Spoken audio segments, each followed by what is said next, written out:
Welcome to Mlc Tv News Hour, reaching you live from the city of Lokoja, the Confluence State of Nigeria. I am Fatima Yakub. The headlines. Senate rejects Buhari's request to delete clause disenfranchising appointees in Electoral Act. INEC announces dates for commencement of 2023 election campaign. Conservative candidates SUK-YEOL, elected president of South Korea, and Man City Real Madrid qualifies for UEFA Champions League quarterfinals. Now, the news in details. The Attorney General of the Federation, Abubakar Malami, the Minister of Transportation, Rotimi Amechi, the Minister of Labour and Employment, Chris Ngige, and other political appointees believed to be interested in elective offices will not be able to participate in All Progressives Congress primaries expected to begin in May unless they resign. This is the state of things following the rejection of the Electoral Act Amendment Bill by the Senate. However, elected officers, including governors, deputy governors, the vice president, and members of the National Assembly and the state legislature will be allowed to contest and participate in primaries. The President, Muhammadu Buhari, while signing the bill into law last month, called on the National Assembly to amend Section 84 of the Electoral Act, which bars political appointees from voting at any convention, congress, or primary of any political party. He subsequently sent a bill to the National Assembly to that effect. Section 84, subsection 10 of the Act specifically read, no political appointee at any level shall be voting delegate or be voted for at any convention or congress of any political party for the purpose of the nomination of candidates for any election.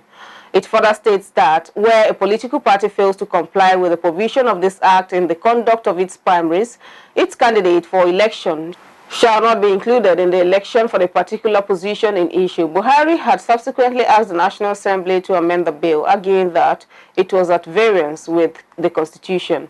But the Senate on Wednesday unanimously rejected the President's amendment proposal. The executive bill failed to pass when President of the Senate, Ahmed Lawan, put the motion for its adoption for second reading to a voice vote. After the majority leader, Yahya Abdullahi, moved the motion for the bill to be read a second time, Adamu Aliero had asked the Senate to step down amendment of the Electoral Act. Raising a point of order, Aliero made reference to the provision of Rule 52, subsection 5 of the Standing Order of the Senate. Aliero therefore advised the Senate to step down consideration of the bill pending the vacation of the ruling by the Federal High Court in Abuja on Monday. Lawan, while ruling on Aliero's point of order, insisted that the move by the Senate to amend the Act was to exercise the constitutional duties of the legislature. After Abdullahi led the debate on the bill, the minority leader, Enyinaya Baribe, opposed the proposed deletion of Section 84, subsection 12 of the Act. Also, Smart Adeyemi opposed consideration of the bill, saying, indeed, it is a settled matter in law that you cannot be a judge over your own case. Efforts by the Deputy President of the Senate, Ovie Omoagege, to sway the opinion of the lawmakers were unsuccessful as the senators voted overwhelmingly against the bill. The National Assembly has been divided over the ruling by a Federal High Court, Abuja, stopping Buhari, Minister of Justice and Attorney General of the Federation, and the Parliament from tampering with the Electoral Act 2022. The Senate had insisted on going ahead to consider the request by the President. Muhammadu Buhari, who asked the Federal Parliament to delete Section 84, subsection 14 of the new electoral law, but the House of Representatives said it would obey the court. The Independent National Electoral Commission, INEC, has announced dates for the commencement of the Presidential, National Assembly, Governorship, and State Assembly campaigns by political parties. While the campaign for Presidential and National Assembly elections will commence on September 28, 2022, that of Governorship and State House of Assembly will commence October 12, 2022. This was disclosed by Resident Electoral Commissioner, INEC Kaduna, Asma Usani Mekudi, who announced the dates at the first quarter press briefing on the ongoing voter registration. Sani said the last of campaign by political parties for the Presidential and National Assembly is midnight of February 23, 2023, while that of Governorship and State Assembly is midnight of March 9, 2023. When asked if inmates would be allowed to vote at the 2023 elections, Sani said, It is the discretion of the National Assembly if it is a law. INEC has no option but to implement the law, and once it is passed by the National Assembly, people in correctional centers will be allowed to vote. Former president of the Pharmaceutical Society of Nigeria and ex-chairman of the Nigerian Economic Summit Group, Sam Ohuabunwa, has affirmed that Nigerians will give the People's Democratic Party, PDP, another chance in 2023. The presidential hopeful spoke on Tuesday in Abuja when he met with the party's National Assembly Minority Caucus, where he sought their support as he declared his intention to emerge as PDP flag bearer in 2023 presidential election. Ohuabunwa, however, noted that the PDP must put its best feet forward.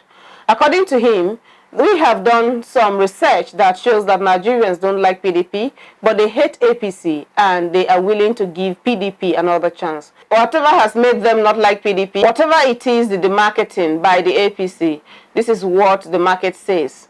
The pharmaceutical magnate said he had the vision and foresight to bear the party's flag come 2023 and to lead the country as president afterwards.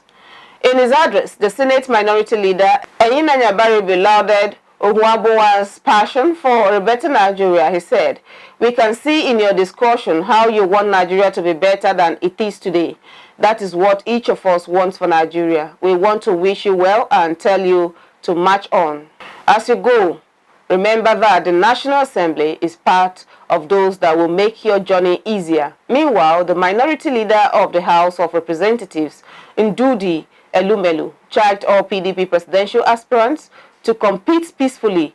Elumelu said that the party needs to be united to host the governing and progressive Congress in 2023. He said, "It is only when we are united that we can have a cause to take over from the APC. So let us advise our supporters not to abuse anybody, but to preach peace and bring everybody together."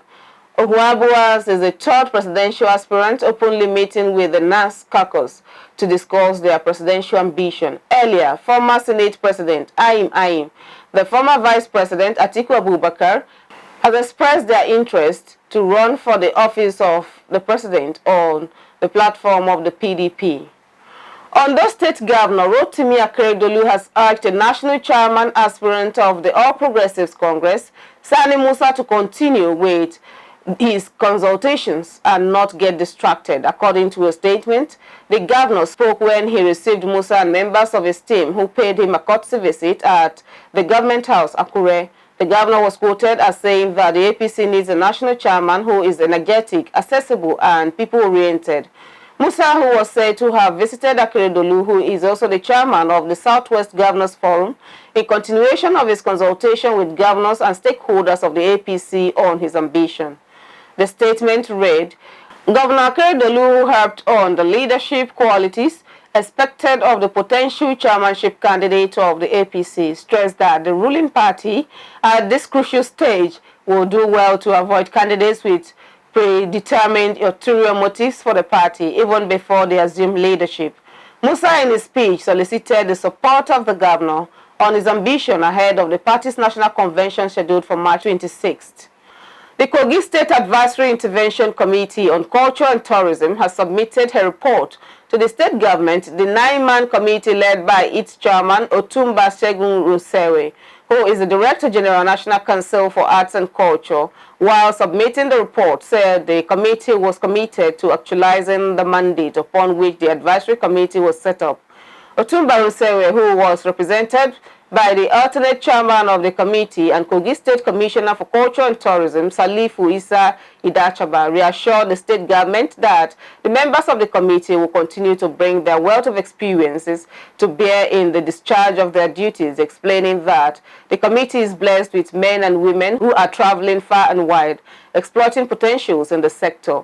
In a remark, the secretary of the committee and special advisor to Kogi State Governor on Culture and Tourism, Femi Bolaji, appreciated the state government for according attention to the sector and also commended the chairman, Otumba Rusewe, for his doggedness at piloting the affairs of the committee.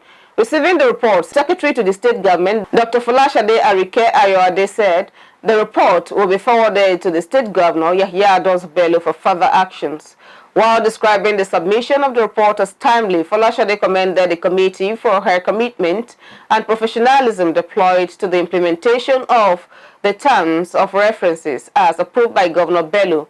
The SSG described the state governor as a man with foresight, stressing that he will leave no stone unturned at developing the culture and tourism sector in Kogi State. She explained that the state is blessed with many historical tourism sites and diverse culture, adding that in no distant time, the state will become a force to be reckoned with in the sector. The Edo State government has trained and deployed over 3,000 new teachers under the Edo Supporting Teachers to Achieve Results Fellows program into the basic education school across the state. As the training and deployment are in line with the government's plan to improve learning outcomes, digitalize education, and expand the Edo Basic Education Sector Transformation Program to junior secondary schools in the state. The executive chairman of the Edo State Universal Education Board, Eita Ozavize Salami, said the deployment followed a 6-week intensive training of junior secondary school teachers geared at implementing the Edo Best program in the schools. Salami noted that to mark the conclusion of this training and the commencement of the Edo Best methodology of teaching in 379 new schools across the state, a graduation ceremony has been scheduled to take place on Friday, March 11, 2022 at the tennis hard court, Samuel Obemudia Stadium in Benin City, adding that the ceremony will officially kick off the implementation of the disarticulation of junior secondary schools in the state. The Subeb boss stated that the Edo State Universal Education Board has, over the past 6 weeks, trained 2,650 teachers comprising of progressive primary school teachers, junior secondary school teachers, and successful Edo Star Fellowship candidates. Kogi State House of Assembly is to investigate allegations of unlawful invasion and sporadic shootings by armed vigilance group in Adavi local government. This followed a petition submitted to the House by the Karaworo Community Development Association and presented by the Chairman, House Committee on Public Petition and Human Rights. The Speaker, Prince Matthew Kolawole, while reading the petition, said the armed vigilance group was allegedly led by the Chief Security Officer to Chairman of the local government area, Jimo Ozovehe. Kolawole, who directed the committee to report back to the House on the matter in the next 2 weeks, said the legislative arm will ensure that the perpetrators are brought to book. He charged the committee to invite the parties involved to ensure the victims get justice, adding that pictures of the affected victims submitted by the community is disturbing and unacceptable. The Speaker noted that local vigilance group, who are expected to protect lives and property, now pose danger to the people at the grassroots. We'll go on a short break. We'll be right back.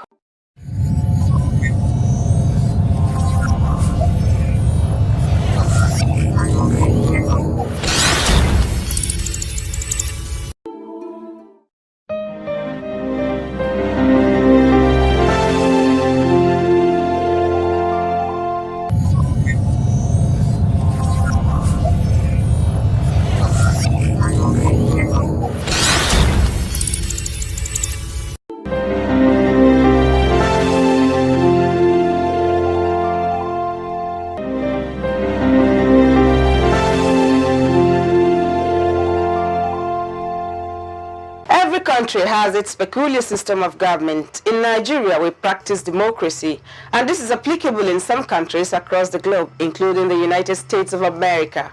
What is democracy? It is the government of the people, by the people, and for the people. In the political arena, we are ready to x-ray how we play politics in Nigeria and other countries. The challenge of power shift syndrome, how it has impacted or affected the people. How can we make it better for all? Join Fatima Yakub on Mlc TV online every Saturday by 9 p.m.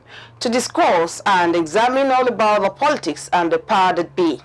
Mr. President, I was once there as an opposition senator. There was never a time that we called the president at that time, who was a PDP president, an insult, because this is our institution, and if we don't conduct ourselves with dignity and respect, nobody will respect us. The heads of security in Nigeria made several different explanations for killings of our citizens. The Constitution of the Federal Republic of Nigeria 1999 as amended, I hereby forward for the confirmation by the Senate the appointment of the underlisted nominees as National Commissioners and Resident Electoral Commissioner for the Independent National Electoral Commission, INEC. To watch us, subscribe to our YouTube channel, Mlc TV. Like our Facebook page, Mlc TV, and follow us on our Instagram, Mlc TV 2021. We are here to inform, educate, and to criticize constructively. Don't miss it. Welcome back. On crime, a 34-year-old worker of Nana Primary School, Delta State, Precious Oki, has been arrested by men of the state Police Command for allegedly stealing 7 computers belonging to the school. It was gathered that on March 2nd, 2022, around 3 p.m., Oki, who was the school's computer operator, raised the alarm that 8 of the 15 Xenos computers supplied to the school by the Delta State government has been stolen. After the report, the Divisional Police Officer, A Division, Warri, detailed police detectives to the screen. It was gathered that the detectives on March 6th arrested Oki, who was employed by the Parent-Teacher Association of the school. The suspect reportedly led the police to his house, where 7 computers were recovered. He was later charged to court for the crime. Justice Darabo Sikam of the Gombe State High Court has convicted and sentenced an impersonator, Wadaji Lawan, to 15 months imprisonment. Lawan was arraigned on 2 counts of forgery and attempt to commit an offense contrary to Section 95 and Section 362 and punishable under Section 364 of the Penal Code Law. A statement by the Economic and Financial Crimes Commission on Wednesday said in February 2021, Lawan made representation to the public, offering to procure grants for them from the Tony Elumelu Foundation. He was said to have made about 2.5 million naira from the scheme. Following the receipt of complaints on his activities, undercover operatives pretending to be interested in the fraudulent scheme presented 10,000 naira each to him to be registered. The defendant pleaded guilty to the charges upon his arraignment. Justice Sikam sentenced him to 3 months imprisonment on count 1 with an option of 30,000 naira fine and 1 year on count 2 with an option of 100,000 naira fine. On foreign scene,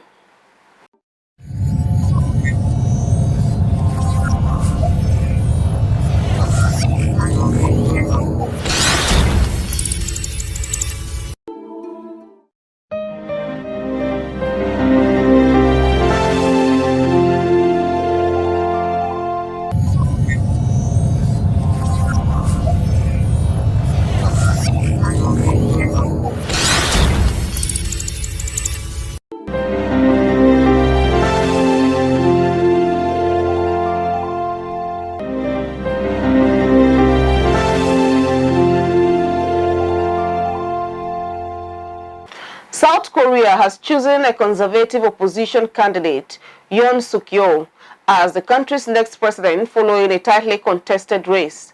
Yoon, a political novice, eked out a victory over the Democratic Party's Lee Jae-myung based on promises to tackle class inequality.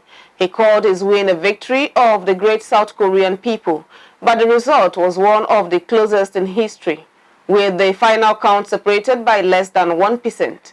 Early on Thursday morning, Yoon told supporters at his victory ceremony he would pay attention to people's livelihoods, provide warm welfare services to the needy, and make utmost effort so that their country serves as a proud, responsible member of the international community and the free world.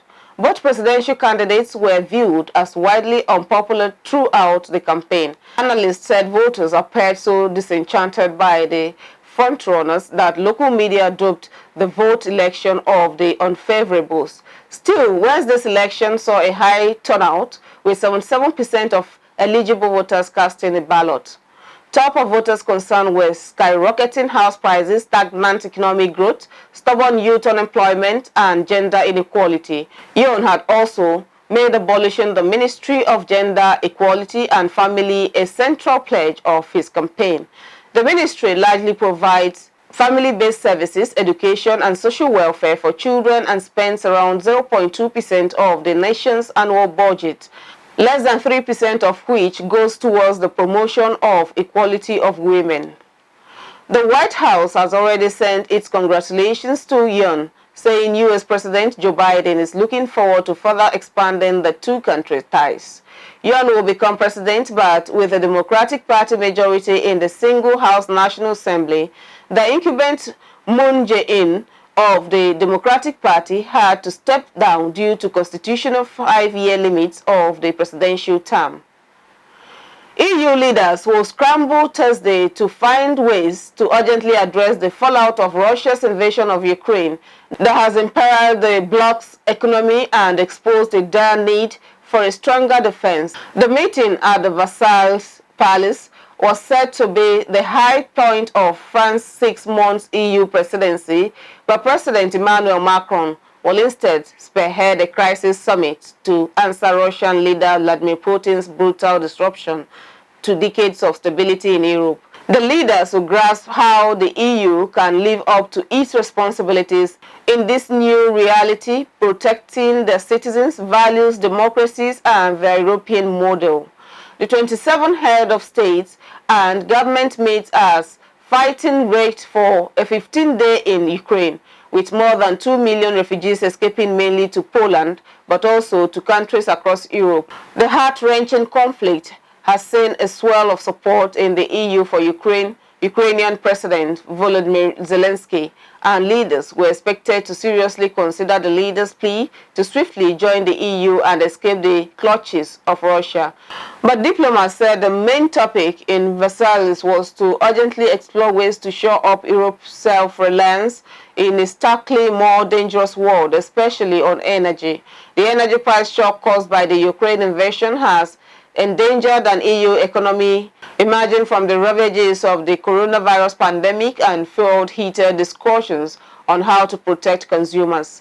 Western allies have unfurled waves of anti-Russia sanctions whose knock-on effects have exposed Europe's dangerous dependency on Moscow for gas and oil, a reality the meeting will seek ways to address.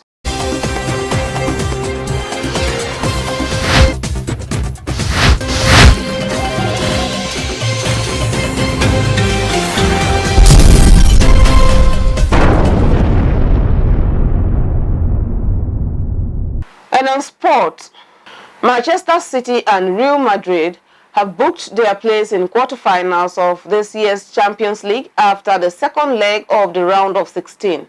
Man City played a scoreless draw at the Etihad but qualified on 5-0 aggregate, while Madrid edged out PSG on 3-2 aggregate, having lost the first leg by a lone goal, but beat the League One leaders by 3-1 in last night's duel. Hence, Man City, Real Madrid joined Liverpool and Bayern Munich in the last 8.